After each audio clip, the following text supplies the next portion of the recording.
आज एंड आज मैं आपको बद्रीनाथ ट्रिप के बारे में बताऊंगी कि अगर इनके साथ ट्रैवल करने वाले हो बद्रीनाथ तो आपके लिए बहुत हेल्पफुल हो जाएगा कि वहाँ पे आपको कैसे रूम रेंट मिल रहे हैं, क्या प्राइस रेंज है, वहाँ पे आपको ट्रैवल कैसे करना है, वहाँ पे और भी चीज़ें घूमने के लिए तो आप कहाँ कहाँ जा सकते हो, वहाँ से उसका प्राइस क्या है, बस वाले कितना प्राइस लेते हैं, कार वाले कितना प्राइस लेते हैं, आपको बस से ट्रैवल करना ज़्यादा सूटेबल है या फिर कार से ट्रैवल करना ज़्यादा सूटेबल है। प्राइस से लेके फूड से लेके रहने से लेके मैं आपको सब कुछ बताऊंगी इस ब्लॉग में। वैसे मैंने तीन ब्लॉग मैं सोची हूँ डिवाइड करके बनाऊंगी क्योंकि हम वहाँ पे और भी जगह विज़िट किए हैं, जैसे मानागांव हो गया, प्रयाग हो गया और वसुंधरा वाटरफॉल हो गया। तो हमने बहुत सारी जगह ट्रैवल किया है, तो मैं चाहती हूँ कि आपको वो सब चीज़ के बारे में भी नॉलेज हो, तो मैं उसको ब्रेक करके दूसरे ब्लॉग में डालूंगी। अभी फ़िलहाल मैं इस ब्लॉग में से बद्रीनाथ के बारे में बताऊँगी। नेक्स्ट ब्लॉग में मैं आपको बताऊँगी कि वसुंधरा रिवर, जो वसुंधरा लेक है, वाटरफॉल है, वो आप वहाँ पे जाने का क्या है, खाने का सिस्टम क्या है, सब कुछ। तो अभी आप ये ब्लॉग देखो और बद्रीनाथ का ट्रिप अगर आप चाह रहे हो तो जय बद्रीनाथ, बिल्कुल ट्रैवल करिए और अच्छे से करिए सेफली। फैमिली को लेके जाएं तो प्लीज़ ये डिटेल्स ज़रूर देखिए, आपके लिए बहुत ज़्यादा जानकारी इंफॉर्मेशनल रहेगा ये।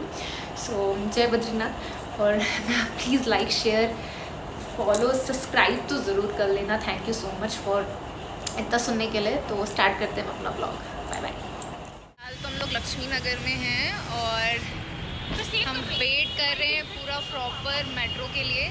और हम लोग बहुत ज़्यादा एक्साइटेड है इस ट्रिप के लिए क्योंकि ये बहुत मतलब 1 साल हो गया था ऑलमोस्ट हम लोगों को ये प्लान करते करते और आज जाके फाइनली सक्सेसफुल होने वाला है। तो we are super duper excited. और अभी तक तो मेट्रो आया नहीं, हम वेट कर रहे हैं क्योंकि हमारा मेट्रो 21 में है, 10-21 में, तो we are waiting for that. हम लोग मेट्रो में जा रहे हैं, बस देख रही है क्या करना है अपन लोगों को। तो अभी अपन उतर गए हैं आनंद विहार में और यहाँ से मुझे निज़ामुद्दीन के लिए दूसरा मेट्रो लेना पड़ेगा, तो मैं गोइंग फॉर दैट। तो आनंद विहार में हमने पिंक लाइन ले लिया है, उसके बाद हम उतर गए थे निज़ामुद्दीन में। फाइनली हम निज़ामुद्दीन पहुंच चुके हैं। तो सब हंस रहे थे, पता नहीं क्यों हमें हंसी आने लगी थी, पर निज़ामुद्दीन बहुत सुंदर लग रहा था देखने में। और उसके बाद हम स्टेशन पे भागे क्योंकि हमारी ट्रेन आने वाली थी, तो जल्दी हमने स्टेशन पे भागे। और स्टेशन पे मतलब हम बैठ चुके थे, हम सोचे कि अब ट्रेन आएगी, बट ट्रेन भी लेट हो गई थी 20 मिनट। फिर उसके बाद फाइनली ट्रेन आई हमारी and we are very very very very excited. और मैं बहुत खुश भी थी कि हम जाने वाले। फाइनली हम सब चढ़ने का एक वीडियो सोचे बना लेते, तो सब हम लोग ट्रेन में चढ़ गए। तो हमारी जो सीट थी ना, वो 2 साइड लोअर थी, एक मिडिल थी, एक अपर थी, क्योंकि हम 4 लोग थे। तो हम लोग सब बस सोने का तैयारी कर रहे थे और बहुत ज़्यादा लेट हो गया था, ऑलमोस्ट 12 बजने वाले थे। तो काफ़ी रात हो गई, तो हम सब सो गए थे। फिर मॉर्निंग में जब मेरा नींद खुला तो मैं देख रही हूँ ये लोग सब बैठ के नीचे फ़ोन चला रहे हैं। मुझे लगा एक मैं ही जल्दी उठी हूँ, बट नहीं, ये लोग मेरे से ज़्यादा जल्दी उठ चुके थे। उसके बाद हम स्टेशन पे उतरे क्योंकि हम पहुँच चुके थे हरिद्वार स्टेशन पे, जो काफ़ी सुंदर लग रहा था, काफ़ी सुंदर लग रहा था। और सब देखो, सबकी हालत देखो, सबकी आँखें देखो, सबको नींद में ये याद है क्योंकि हमारे लिए एक सुबह उठना ना एक टास्क ही है। तो सबसे मैं पूछ रही थी कि क्या है, कैसा है, तो वो लोग बोल रहे थे नहीं यार बहुत नींद आ रही है हमें। पर हम बहुत ज़्यादा एक्साइटेड थे, तो हमारा जो एक्साइटमेंट था वो हमें लूज़ नहीं होने दे रहा था। फिर हम वहाँ से चले गए बस स्टैंड के लिए। वहाँ पे हमें भूख लगा था, तो हमने वहाँ पे एक मैगी का स्टॉल देखा, तो हमने मैगी और चाय बिस्किट खाया ताकि हमें कुछ रिलैक्समेंट लगे। उसके बाद हम हरिद्वार से ऋषिकेश के लिए बस पकड़े, जो मुझे 35 रुपये पड़ा क्योंकि वो 25 किलोमीटर ही दूर था, तो 35-30 रुपये लेगा आपको बस वाला।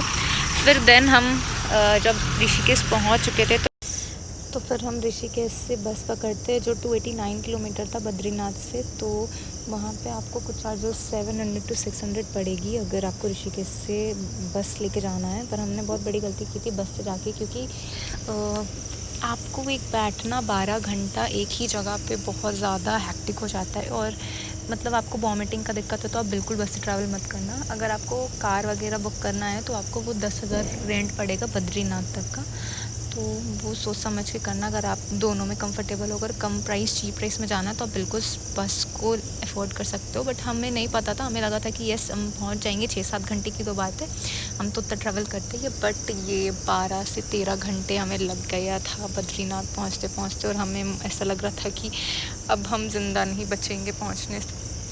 पर अगर आपको नहीं बस से ट्रैवल करना सूटेबल है तो आप बिल्कुल वहाँ पे आप कार ले सकते हो। जो आपको रेंट पड़ेगा वो 10,000 का पड़ेगा।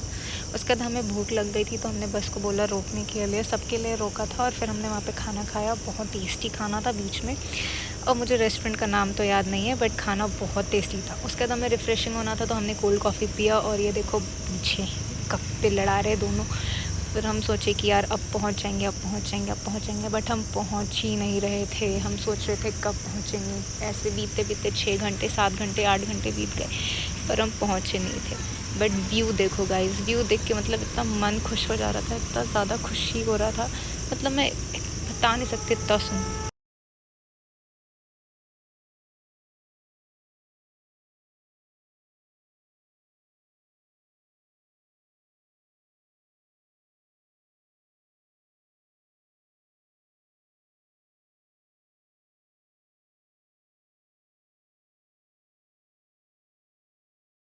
फाइनली हम लोग अभी बद्रीनाथ उतर गए और यहाँ का कितना सीन है। अभी ज़्यादा ही ठंडा है और हम अभी तक स्वेटर नहीं पहने, अभी जस्ट पहुँचे। हमारा 12 घंटा का जर्नी पूरा रहा है, तो अब जा रहे हैं हम लोग होटल बुक करेंगे। तो मैं आपको कुछ दिखाती हूँ, ये देखो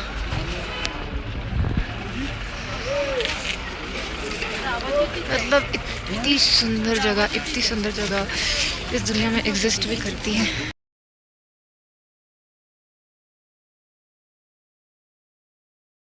जा रहे हैं रूम के लिए। फाइनली हमारे साथ तो सब कोई हैं, और ये जो आगे चल रहे हैं हमारे को रूम दिलवा रहे हैं 2200 या 2300 कुछ रूम रेंट है। तो इट्स अफोर्डेबल कि हम लोग हाँ वी कैन अफोर्ड दैट, तो ये सस्ता है, हम लोग ले सकते हैं। और यहाँ बहुत ज़्यादा ठंड है, मेरी हाथ बहुत ज़्यादा आप रही है। तो रूम जाके मैं आपको आगे का अपडेट देती हूँ। तो फाइनली हमने होटल ले लिया था, जो हमें 2000 का कुछ पड़ा था। मुझे लगा था कि बहुत महंगा पड़ेगा, ये मुझे 2000 का ही सिर्फ पड़ा था। और ये कुछ नाम है अरुणति करके, इनसे ही हमें होटल मिला था। और ये रूम देखो भाई, 2 बड़े बड़े बेड थे, ब्लैंकेट सब कुछ थे, केटल भी था पानी के लिए। बट सबसे बेस्ट चीज़ था इसका बालकनी, क्योंकि जस्ट इसके सामने एक वाटरफॉल था जो आपको मॉर्निंग में दिखेगा, और माउंटेन था, और उसी के जस्ट लेफ्ट में बद्रीनाथ जी का टेम्पल था, जो मॉर्निंग में ही आपको ज़्यादा क्लियर और सुंदर दिखेगा। तो आप प्लीज़ मॉर्निंग का व्यू ज़रूर देखना। और जो वॉशरूम था ये भी बहुत बढ़िया था, साफ़ सुथरा क्लीन था, गीज़र था, बेसिन वेसिन सब कुछ था। और हम लोग सब आके थक चुके थे। ये बहुत सुंदर लग रहा है, यहाँ का व्यू देखो यार, कितना क्यूट, कितना औसम है। तो मैं अभी तो वैसे हम लोग नाइट आउट के लिए जाने वाले, तो मैं आपको नेक्स्ट ब्लॉग में डिसाइड किया कि सबसे पहले आज रात को भी एक बार दर्शन करके आ जाए। और यहाँ पे बहुत ज़्यादा ठंड है, तो सबने स्वेटर पहन लिया, अपना अपना जैकेट।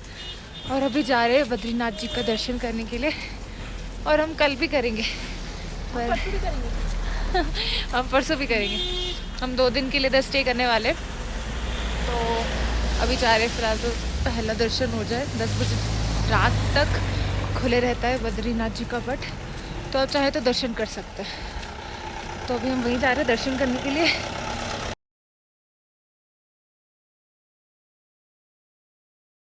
तो फाइनली हम पहुंच गए थे बद्रीनाथ, और ये भीड़ देखो भाई, अभी तक भीड़ था, इतना सुंदर दिख रहा था। ये नीचे जो नदी बह रही है वो अलग नंदा नदी था, पर हम वापस आ गए क्योंकि बहुत ज़्यादा भीड़ था।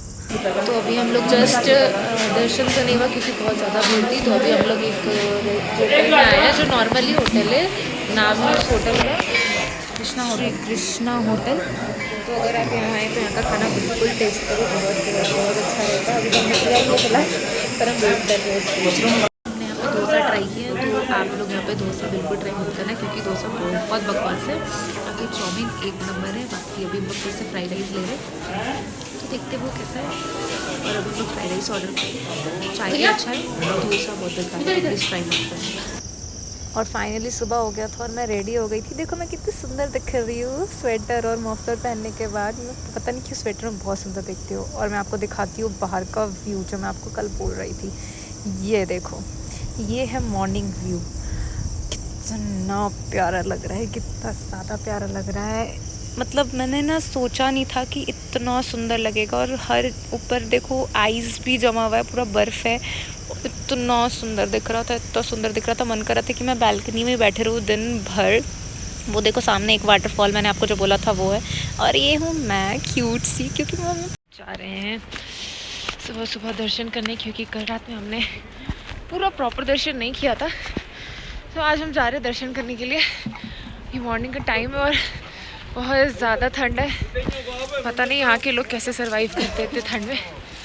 ये देखो सीन, हाँ, हर जगह से बर्फ ही है। हम सबने ग्लव्स पहन रखा है।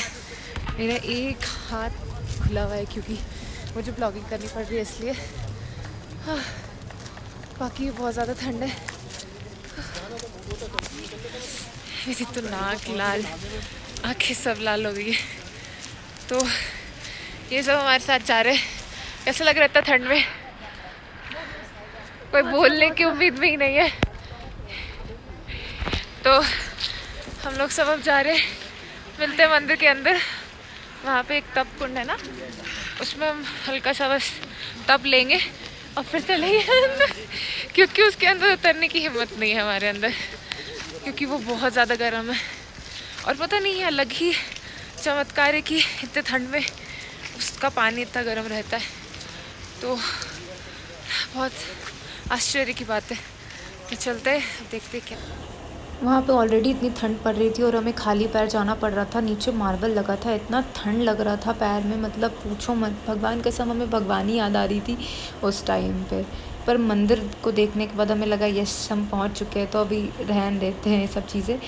पर जो पानी का फ़्लो था ना, वो बहुत ज़्यादा हेवी था। मतलब आप पानी से जितना दूर रहे उतना अच्छा है। आपको एक दिख रहा होगा उधर, एक पिंड दान कर रहे लोग, और वो जो दान कर रहे थे उनकी मौत हो गई थी कुछ टाइम बाद। मैं आपको वो बताऊँगी एंड में। ये जो है तपकुंड है, जहाँ पे मतलब इतना ठंड है और ये पानी यहाँ पे गर्म रहता है। पता नहीं कैसा ये अलग चमत्कार है, पर ये पानी बहुत गर्म था। यहाँ पे पैर रखने के बाद हमें बहुत अच्छा लग रहा था। और ये फिर हम सोचे कि चलो अब मंदिर जाना ही है तो हम चलते हैं। तो हम जल्दी जल्दी मंदिर जाने लगे, पर काफ़ी भीड़ भी हो गई थी। और जो पैदल चलना और मतलब खाली पैर चलना बहुत ज़्यादा टफ़ हो रखा था, क्योंकि सुबह सुबह हर जगह ठंड थी, बहुत ज़्यादा पैर पे लग रही थी, पैर काम नहीं कर रहा था।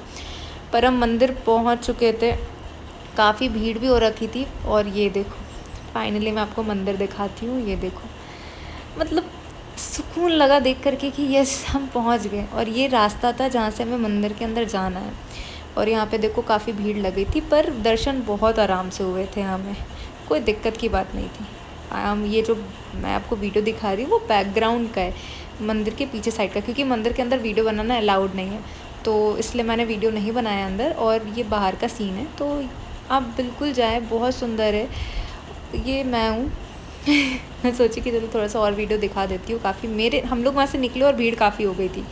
उसके बाद हम वहाँ से गए खाना खाने के लिए, क्योंकि हमें बहुत भूख लग गई थी। तो हमने वहाँ पे पूड़ी छोले खाए, छोले भटूरे खाए, सब कुछ खाए, काफ़ी टेस्टी भी था। और ये देखो कितनी खुश है, ये कुछ ज़्यादा ही खुश थी लगता है। और ये मुझे बोल रही थी कि खाओ पहले, पर मैं खाने के साथ ब्लॉग भी कर रही हूँ, मुझे वो भी ज़रूरी है। और फाइनली हम यहाँ से खाना खा के हम वापस घर चले गए। सो आई होप आपको मेरा वीडियो बहुत पसंद आया होगा। आपको कोई इन्फॉर्मेशन अगर चाहिए होगा तो आप प्लीज़ मुझे कमेंट कर सकते हैं। बाकी का इन्फॉर्मेशन मैंने आपको इस वीडियो के थ्रू दे दिया है। और अगर आपको कुछ ऐसा लग रहा है कि आपको कुछ और कुछ जानना है तो प्लीज़ आप मुझे कमेंट कर सकते हैं।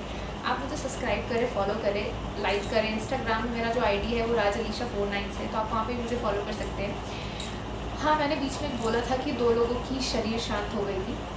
हाँ, तो वहाँ पे 2 लोग आए थे, एक बेटा था, एक बाप था, जो आए थे पिंड दान के लिए। तो जब उनके पापा पिंड दान करते समय पानी में जब उतरना होता है तो वो उतर रहे थे। तो अलकनंदा नदी का जो पानी है उसका बहाव बहुत ज़्यादा हेवी था, वो बहुत ज़्यादा मतलब हाई था। तो उनका पैर स्लिप कर गया, वो पानी में बह गए थे। पर उनकी किस्मत अच्छी थी, उन्होंने रस्सी पकड़ लिया था तो वो बच गए थे। पर उनका बेटा तब तक कूद गया था उनको बचाने के लिए, और वो पानी के साथ बह गया और उसकी शरीर भी नहीं मिली। तो अब उसे मृत घोषित कर दिया गया है। उनके पापा को भी जब हॉस्पिटल लेके जाया जा रहा था तो उनकी भी देहांत हो गई, उनका भी शरीर शांत हो गया। तो आप जितना दूर रह सके आप ये सब चीज़ों से दूर रहे, पानी से तो बहुत दूर है, क्योंकि वहाँ का पानी बहुत ज़्यादा उफान पे चल रहा है जो बिल्कुल अनसेफ है। तो पानी से आप बिल्कुल दूर रहें। तीसरी मौत जो हुई थी वो वहाँ पे सेल्फी लेते वक्त हुई थी। एक लड़का एक सेल्फी ले रहा था सरस्वती नदी के सामने, उसका पैर स्लिप कर गया क्योंकि वो रेलिंग पे चढ़ के सेल्फी ले रहा था, जो बिल्कुल अनसेफ था। आप प्लीज़ ये सब चीज़ें ना करें। अगर आपको सेल्फ़ी लेना आप खड़े होके लें, क्योंकि आपके घर पे आपकी फैमिली वेट कर रही है। ये सब चीज़ें नॉनसेंस चीज़ करके आप सोचोगे कि आप स्मार्ट दिख रहे हो, बिल्कुल नहीं। आप जितना सेफ़ हो उतना अच्छा है आपके लिए, क्योंकि आपके घर पे आपकी फैमिली, आपकी मम्मी पापा, भाई बहन, बीवी बच्चे सब इंतज़ार करें। तो प्लीज़ सेफ़ रहें, अच्छे से रहें। और कुछ इन्फॉर्मेशन लगे तो आप नेक्स्ट ब्लॉग आएगा, वो वसुंधरा वाटरफॉल के ऊपर आएगा और माना गाँव के ऊपर आएगा कि वहाँ पे कैसे जाना है, क्या चीज़ है, खाने का क्या है। फिर मैं आपको इसके बारे में भी सारी इन्फॉर्मेशन दूँगी, क्योंकि यहाँ से वापस होने के बाद हम डायरेक्टली गए थे रूम से हम नेक्स्ट दिन वहाँ पे ट्रैक किए थे, जो 5 किलोमीटर के अप्रॉक्स था। तो मैं आपको नेक्स्ट ब्लॉग उसके ऊपर रहेगा। तब तक गुड नाइट। आप ध्यान रखिए अपना, सुरक्षित रहे, घर पर जहाँ भी रहे सेफ्टी के साथ रहे, because the safety is the first priority. तो प्लीज़ ध्यान रहे। गुड नाइट, जय बद्री।